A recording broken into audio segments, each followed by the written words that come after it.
nous écoutez, qui nous regardez. Bonjour Luc. Bonjour Mehdi. Comment vas-tu aujourd'hui? Eh bien, je vais bien. C'est bien. Donc nous continuons et nous poursuivons notre enquête. Pourquoi Jésus était venu? Luc, je te laisse encore aujourd'hui toute la place. Alors, on va dire le mot principal. Jésus est venu pour nous sauver. Alors, pour ceux qui aiment le grec, c'est le verbe sozo. Mais sauver, ça a plein de déclinaisons. Guérir un malade, c'est le sauver. Libérer quelqu'un de la culpabilité du péché, c'est le sauver. Quand l'apôtre Pierre est en train de se noyer et qu'il dit « Jésus, sauve-moi », Jésus le sort de l'eau, il le sauve. Jésus est vraiment venu nous sauver parce que nous sommes perdus, tout simplement. Luc chapitre 19, verset 10. « Car le Fils de l'homme est venu chercher et sauver ceux qui étaient perdus. » Alors Luc, déjà j'ai une question. Elle est simple. Car le Fils de l'homme est venu chercher et sauver ceux qui étaient perdus. Qu'est-ce qui était perdu? Qui sont les perdus? Peut-être la réponse ne te plaira pas, mais il est perdu, c'est nous tous. Bon, ça me convient parce que oui, j'étais perdu, c'est vrai. Il n'y a aucun être humain sur cette terre qui n'est pas perdu. Et avant de dire cette parole, Jésus, d'ailleurs, pour ça j'invite nos auditeurs à lire tout le chapitre 19 de Luc, Jésus donne différentes paraboles, que ce soit le fils prodigue, celui qui était loin, Corneille, celui qui était proche, mais Jésus prend l'exemple, si un homme a un troupeau avec 100 brebis, une brebis se perd.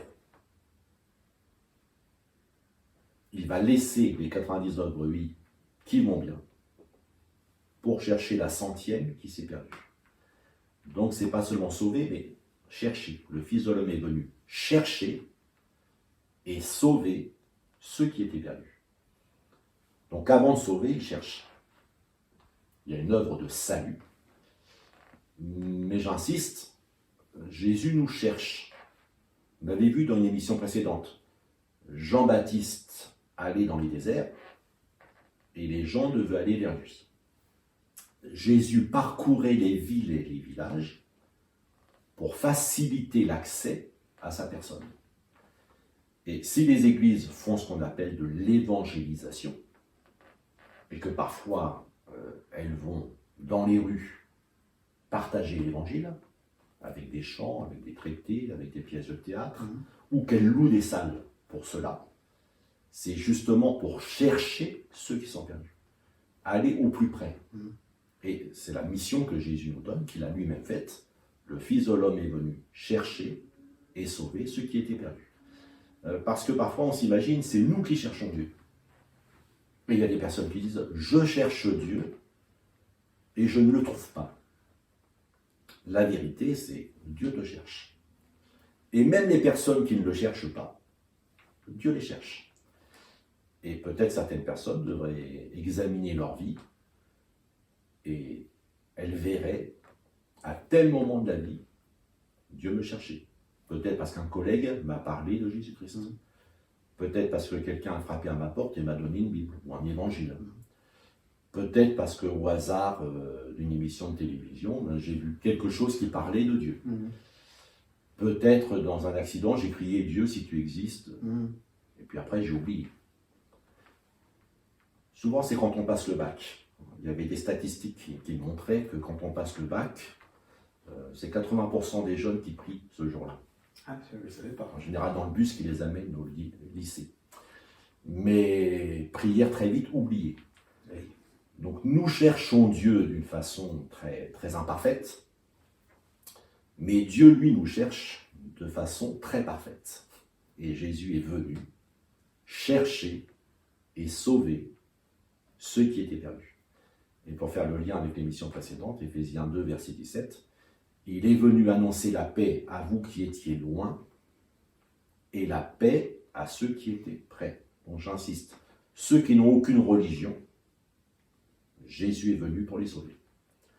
Mais ceux qui ont déjà une religion, qui sont ou qui se croient près de Dieu, seul Jésus donne la paix avec Dieu. Et je peux avoir une religion, c'est-à-dire avoir la préoccupation de Dieu, et pourtant je n'ai pas la paix. Mais Jésus est venu donner la paix à ceux qui sont prêts. Et c'est lui seul qui peut vraiment nous mettre dans la bonne relation avec Dieu. Genèse chapitre 3, versets 7 et 10, pour insister que c'est Dieu qui nous cherche, plus que nous ne le cherchons nous-mêmes. C'est après la chute, Adam et Ève, les yeux de l'un et l'autre s'ouvrirent, ils connurent qu'ils étaient nus, et ayant cousu des feuilles de figuier, ils s'en firent des ceintures. Alors ils entendirent la voix de l'Éternel Dieu qui parcourait le jardin vers le soir, et l'homme et sa femme se cachèrent loin de la face de l'Éternel Dieu, au milieu des arbres du jardin. Mais l'Éternel Dieu appela l'homme et lui dit, « Où es-tu » Il répondit, « J'ai entendu ta voix dans le jardin, j'ai eu peur, parce que je suis nu, et je me suis caché. » Luc, quand tu dis, il y a une parole que tu dis, les yeux s'ouvrir. Quel est le sens de cette phrase? Eh bien, avant, ils n'étaient pas aveugles. Voilà, avant, ils étaient ce qu'on appelle innocents. Hein, on Alors. dit que le monde de l'enfance, c'est le monde de l'innocence.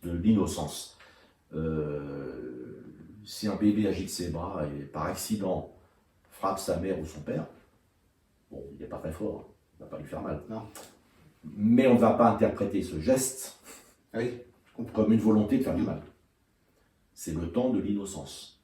D'ailleurs, j'en profite pour dire, parfois quand on interroge une mère, on dit est-ce que l'enfant est gentil ou est-ce qu'il est méchant? C'est-à-dire est-ce qu'il empêche de dormir la nuit? Il n'y a pas de méchanceté. Ah. C'est son système nerveux qui n'est pas achevé, c'est tout. Donc il faut qu'on change parfois nos expressions. C'est vrai. Hein. Mais ils étaient dans l'innocence. C'est-à-dire il n'y avait pas de notion de bien, pas de notion de mal. D'accord. Donc tout était bien. Mais ils ont commencé à se méfier l'un de l'autre. Leur nudité, c'est quoi? C'est l'homme se méfie de sa femme, la femme se méfie de son mari.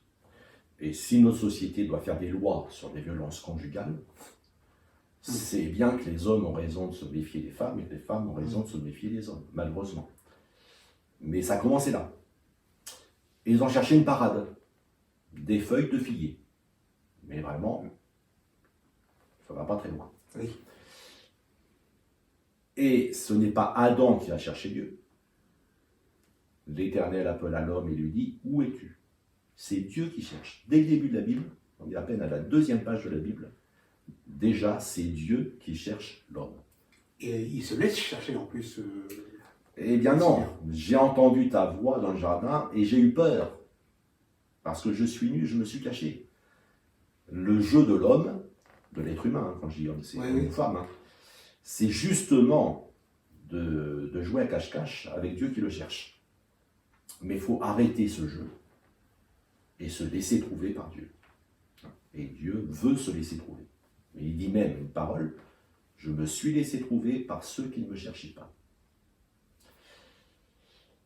Alors pour conclure, Jésus est venu pour nous sauver.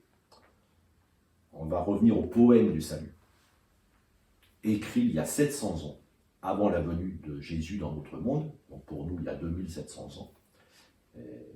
Ésaïe 53, et je vous lis là simplement. « Nous étions tous errants comme les brebis. Chacun suivait sa propre voie, et l'Éternel a fait retomber sur lui l'iniquité de nous tous. » Ça décrit notre condition. « Il a été maltraité et opprimé, et il n'a pas ouvert la bouche. Semblable à un agneau qu'on mène à la boucherie, à une brebis muette devant ceux qui la tondent, il n'a pas ouvert la bouche. Il a été enlevé par l'angoisse et le châtiment. Et parmi ceux de sa génération, qui a cru qu'il était retranché de la terre des vivants et frappé pour les péchés de mon peuple? On a mis son sépulcre parmi les méchants, son tombeau avec le riche, quoiqu'il n'ait pas commis de violence et qu'il n'y ait pas de fraude dans sa bouche. Il a plu à l'Éternel de le briser par la souffrance. » Après avoir livré sa vie en sacrifice pour le péché, il verra une postérité et prolongera ses jours, et l'œuvre de l'Éternel prospérera entre ses mains. Voilà ce que dit Ésaïe. Et le livre des Actes nous rapporte un événement. L'évangéliste Philippe était dans une campagne d'évangélisation, avec de nombreuses guérisons, de nombreux miracles, de nombreuses conversions. Et le Saint-Esprit lui dit, va sur le chemin désert qui va vers Gaza.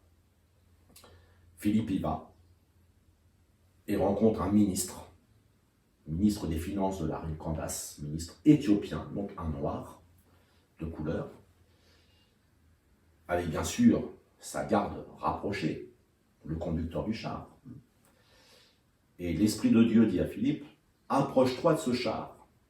Et Philippe a dû prendre sur sa timidité pour s'approcher. Et il entend cet homme cultivé lire ce texte que nous venons de lire. Et il lui dit, comprends-tu ce que tu lis? Et cet homme a l'humilité de dire, comment comprendrais-je si personne ne m'explique? Et à partir de ce texte d'Ésaïe, Philippe lui annonce la bonne nouvelle de Jésus qui est venu pour nous sauver. Amen. Merci Luc pour toutes ces explications. Merci à vous de nous avoir écoutés et regardés. Nous vous disons à la semaine prochaine. Que Dieu vous bénisse.